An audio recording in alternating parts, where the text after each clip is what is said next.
প্রবাসীরা এবং এখান থেকে প্রবেশ মুখে এখানে এই মুহূর্তে দেখতে পাচ্ছেন যে প্রবাসীর যারা আত্মীয় স্বজন রয়েছে এবং প্রবাসীরা তারা কিন্তু এই জায়গাটিতে যমুনায় ঢোকার চেষ্টা চালিয়ে যাচ্ছে এবং পুলিশ কিন্তু সতর্ক অবস্থানে রয়েছে এবং সেই সাথে আপনারা দেখতে পাচ্ছেন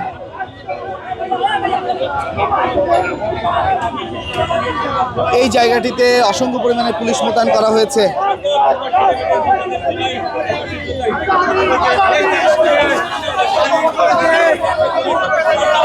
কেন আসছেন?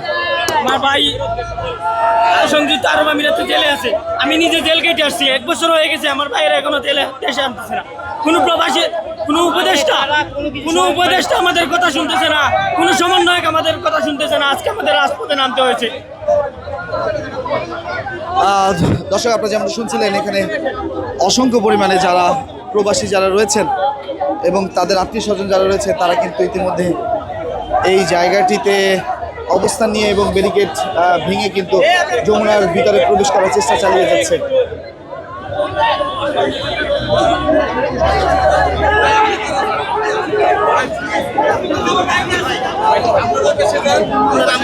আমরা সবাই পাশে চলে যাই, তাইলে আর ওই পাশে ভাই আমরা সবাই পাশে চলে যাই।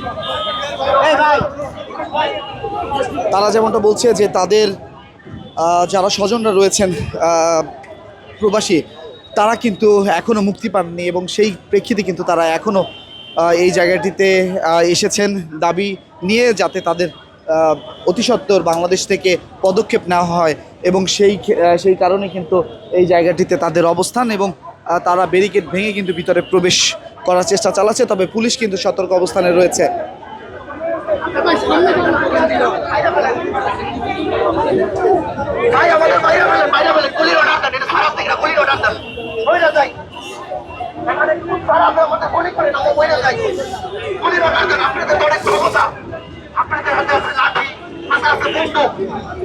পুলিশ কিন্তু প্রস্তুতি নিয়ে রেখেছে, যদি তারা এই ব্যারিকেড ভেঙে ভিতরে প্রবেশ করে তবে কিন্তু পুলিশও তারা কঠোর অবস্থানে যাবে, এমনটা কিন্তু আমরা দেখতে পাচ্ছি।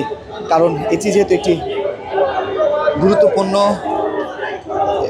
রাষ্ট্রের একটি গুরুত্বপূর্ণ জায়গা এবং সেই সাথে এই জায়গাটিতে অসংখ্য পরিমাণে পুলিশ কিন্তু ইতিমধ্যে আমরা দেখতে পাচ্ছি।